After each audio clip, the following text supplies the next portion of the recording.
Assalamualaikum warahmatullahi wabarakatuh. Salam sejahtera bagi kita semua. Salam, Om Swastiastu, Namo Buddhaya, salam kebajikan. Perkenalkan, nama saya Fikrianto Arki Ahmad.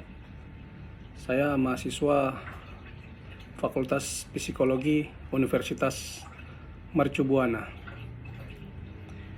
Yang saya hormati Bapak Asep Sudrajat, SPD MPD, dosen mata kuliah semester pendek Bahasa Indonesia. Baik, dalam kesempatan ini saya akan melakukan presentasi ilmiah tugas besar 2 mata kuliah Bahasa Indonesia yang berjudul Fenomena Penggunaan Bahasa Pergaulan di Indonesia. Yang pertama yakni latar belakang. Belakangan ini, penggunaan bahasa Indonesia baik dalam kehidupan nyata maupun fiksi sudah mulai mengalami interferensi dan mulai bergeser digantikan oleh penggunaan bahasa gaul. Dengan pemakaian bahasa gaul, pemakainya akan dikatakan orang modern atau orang kota dan bukan orang daerah yang kurang modern. Anggapan seperti ini jelas salah karena bahasa gaul itu sangat dekat dengan bahasa Betawi yang tidak lain adalah salah satu daerah juga di Indonesia. Antara bahasa Indonesia dan bahasa gaul tentunya lebih modern dan lebih maju bahasa Indonesia. Ini karena bahasa Indonesia merupakan bahasa tingkat nasional yang merupakan gabungan dari bahasa daerah di Indonesia dan bahasa asing. Sedangkan bahasa gaul merupakan bahasa tingkat daerah yang berasal dari daerah Betawi. Penggunaan bahasa gaul dalam masyarakat luas di Indonesia tentunya berdampak negatif terhadap penggunaan bahasa Indonesia secara baik dan benar pada saat ini dan masa yang akan datang. Saat ini masyarakat sudah banyak menggunakan bahasa gaul dan parahnya lagi generasi muda Indonesia tidak lepas dari penggunaan bahasa gaul ini. Bahkan para generasi muda inilah yang paling banyak menggunakan bahasa gaul daripada bahasa Indonesia di kehidupan sehari-hari. Menjunjung tinggi bahasa Indonesia bukan berarti kita melupakan bahasa daerah masing-masing. Kita lebih baik berbahasa daerah daripada berbahasa gaul dalam situasi yang tidak resmi. Mengapa demikian? Karena dengan kita menggunakan bahasa daerah, kita sudah melestarikan bahasa daerah yang merupakan pemerkaya bahasa nasional yang sekaligus pemerkaya bahasa Indonesia. Yang berikut kita masuk ke pembahasan. Definisi bahasa. Kamus Besar Bahasa Indonesia secara terminologi mengartikan bahasa sebagai sistem lambang bunyi yang arbitrer yang digunakan oleh anggota suatu masyarakat untuk bekerja sama, berinteraksi, dan mengidentifikasikan diri. Menurut Keraf dalam Smara Pradipa memberikan 2 pengertian bahasa. Pengertian pertama menyatakan bahasa sebagai alat komunikasi antara anggota masyarakat berupa simbol bunyi yang dihasilkan oleh alat ucap manusia. Kedua, bahasa adalah sistem komunikasi yang mempergunakan simbol-simbol vokal atau bunyi ujaran yang bersifat arbitrer. Bahasa baku. Setiap negara mempunyai bahasa resmi masing-masing. Dalam bahasa Indonesia, bahasa resmi itu disebut bahasa baku. Bahasa baku terdiri dari kata-kata yang baku. Kata-kata baku adalah kata-kata yang standar sesuai aturan kebahasaan yang berlaku, didasarkan atas kajian berbagai ilmu, termasuk ilmu bahasa dan sesuai dengan perkembangan zaman. Dengan kata lain, bahasa baku adalah bahasa yang menjadi bahasa pokok, yang menjadi bahasa standar dan acuan yang digunakan sehari-hari pada bahasa percakapan maupun bahasa tulisan. Bahasa baku lazim digunakan dalam 1. Komunikasi resmi atau tertulis, contoh surat menyurat resmi, pengumuman resmi, undang-undang, dan lain-lain. 2. Wacana teknis, contohnya laporan resmi, karangan ilmiah, buku pelajaran, dan lain-lain. 3. pembicaraan di depan umum, contohnya ceramah, kuliah, pidato, dan lain-lain. 4.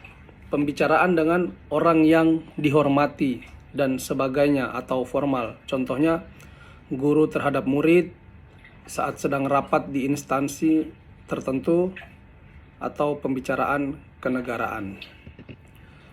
Bahasa gaul. Bahasa gaul atau bahasa prokem yang khas di Indonesia dan jarang dijumpai di negara-negara lain kecuali di komunitas-komunitas di Indonesia. Bahasa gaul dijadikan sebagai bahasa dalam pergaulan anak-anak remaja.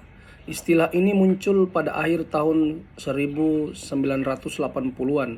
Pada saat itu ia dikenal sebagai bahasanya para anak jalanan, disebabkan arti kata prokem dalam pergaulan sebagai preman. Namun, seiring bertambahnya waktu, bahasa prokem yang tadinya hanya dipakai para preman atau anak jalanan sebagai bahasa rahasia beralih fungsi menjadi bahasa gaul. Struktur dalam penggunaan bahasa gaul. Pada dasarnya, ragam bahasa gaul remaja memiliki ciri khas khusus, singkat, lincah, dan kreatif. Dalam banyak kasus kosakata yang digunakan cenderung pendek, sementara kata yang agak panjang diperpendek melalui proses morfologi atau menggantinya dengan kata yang lebih pendek. Hal itu dapat dilihat dari 1. Penggunaan awalan e.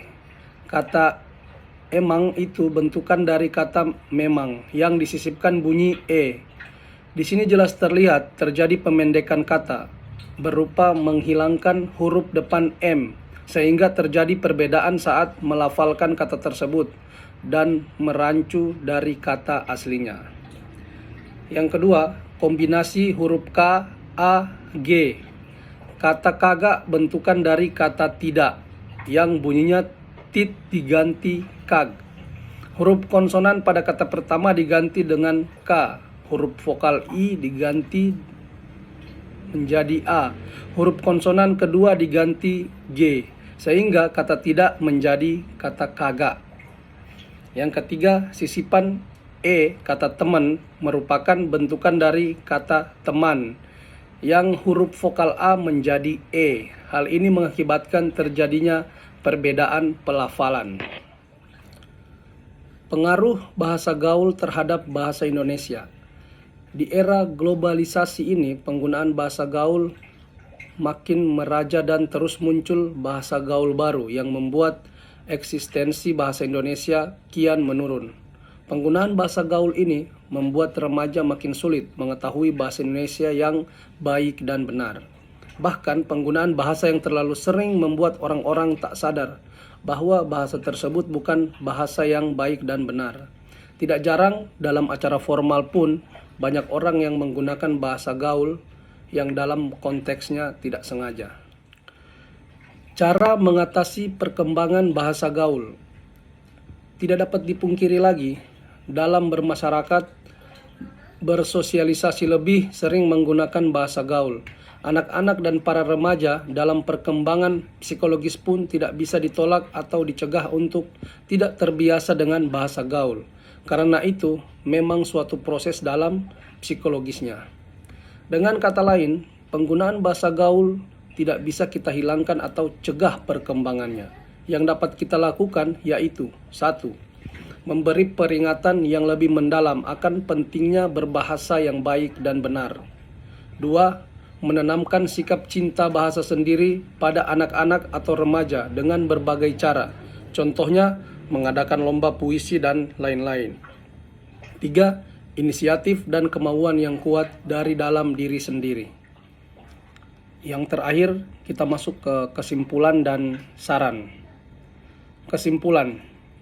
Jadi, keberadaan bahasa gaul memang sangat mengganggu eksistensi bahasa Indonesia. Namun, di sisi lain kita tidak bisa mencegahnya apalagi di kalangan anak-anak dan remaja, karena perkembangan psikologis keduanya menuntut mereka agar diakui di masyarakat, dan salah satunya dengan mengikuti tren bahasa gaul itu sendiri. Oleh karena itu, perkembangan bahasa gaul tidak dapat dicegah, tetapi dapat diminimalisir jika kita kembali meningkatkan eksistensi bahasa Indonesia itu sendiri. Saran yang pertama adalah hendaknya lebih diadakan pemahaman yang lebih kepada anak-anak dan remaja. Yang kedua, mulailah dari diri sendiri untuk membudidayakan bahasa Indonesia dan meningkatkan kembali eksistensinya. Demikian presentasi ilmiah yang bisa saya sampaikan dalam kesempatan kali ini. Lebih dan kurangnya kami memohon maaf yang sebesar-besarnya. Saya akhiri, wabillahi taufiq wal hidayah. Wassalamualaikum warahmatullahi wabarakatuh.